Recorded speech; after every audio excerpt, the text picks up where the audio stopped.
Okay, I'm making this video to demonstrate a very interesting phenomenon having to do with the specific gravity of water and the specific gravity of the wax ball in a lava lamp.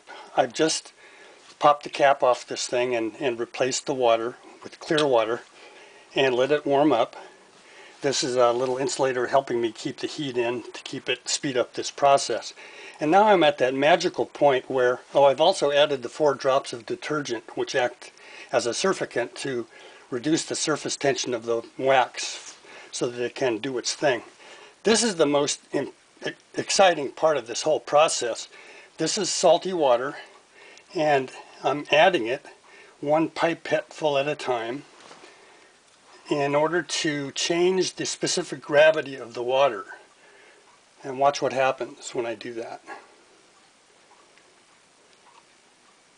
Look at the activity of the wax just by putting a few drops of salty water in the otherwise tap water.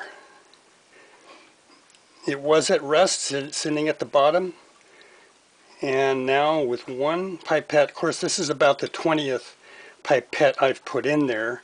This is at that magical equilibrium point where the specific gravity of the water with the salt added has equalized the specific gravity of the wax ball. And you can see that it wants to start floating in the water. It's like taking a bath in salt water. Your body wants to float. So let's go ahead and do that again. See what happens. Now you want to do this very slowly and gently, otherwise you can make the wax will be so severe, the turbulence can break the wax apart. So this is why we do it with a pipette and just 1 small amount at a time.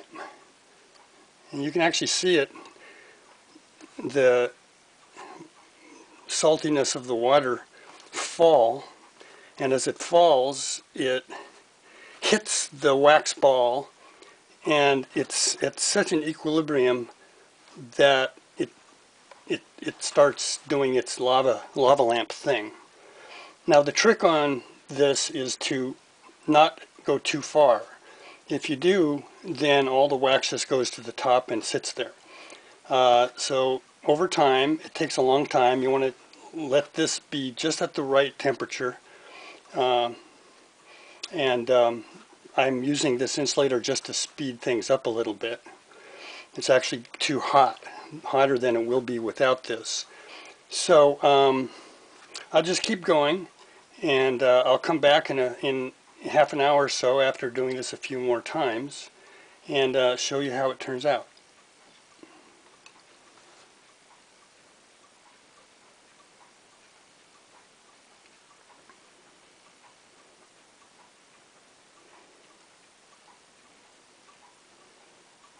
Okay, I'll see you in about half an hour. Okay, well, here we are a little while later. I've only put 5 or 6 pipettes of salty water in the lava lamp since I turned off the camera half an hour ago. And I'm not really sure if I have it quite yet, but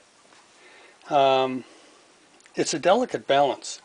One thing I want to point out, well, first of all, I did remove the insulator so that the base can cool down to the normal operating temperature. Otherwise, I'd be throwing a curveball into the system by overheating the wax.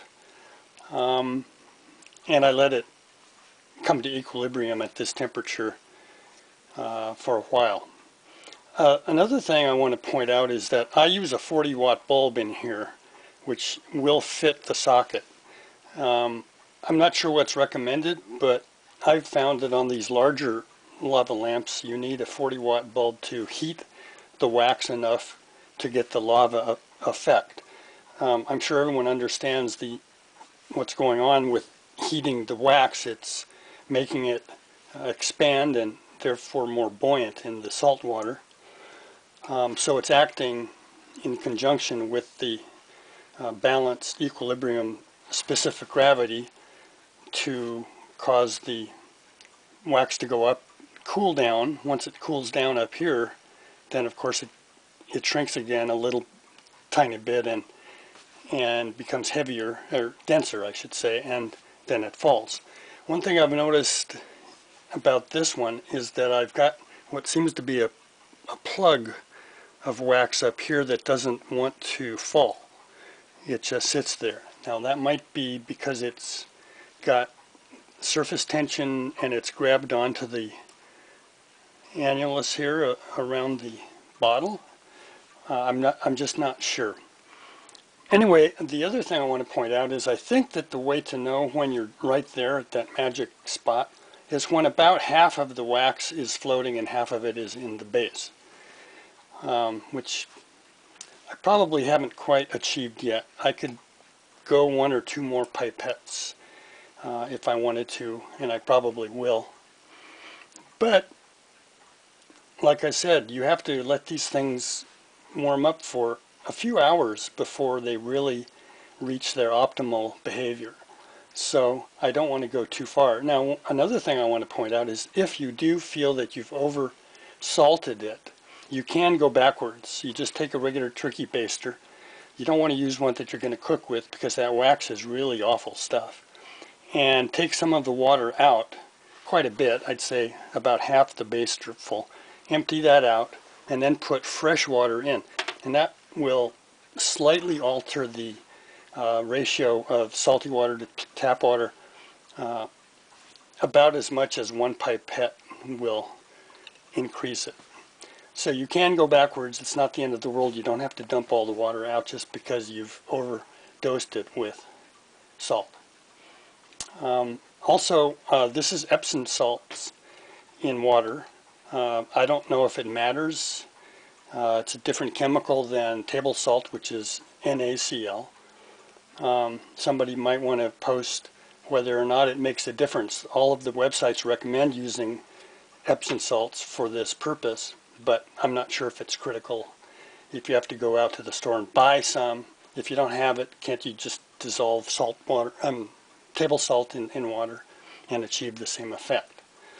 Anyway, that's about it for me. One nice thing about leaving the cap off is until you're sure you're done, you can adjust it day to day to day as you watch it and become more familiar with the behavior, and you can adjust the specific gravity up or down slightly to get just the optimal behavior. Of course, you always want to put this back on when you're all done and crimp it. Crimp it or put a new cap with a beer bottler on it, because if you ever tip that over, it's going to be a big mess. So that's about all I have to say. And oh yeah, one more thing. I'm planning to put food dye, blue food dye in here. It only takes a couple drops, but it will color the water blue. And so this one is very psychedelic, red lava in blue liquid, and that's the way it came, and that's the way I'm going to restore it to. I'll do another short clip later after I do that step to show you how it turned out. Okay, good luck with your lava lamp, everyone. Well, I told you I would show you the lava lamp after I put the blue coloring in, and here it is. I think it turned out pretty well. What do you think?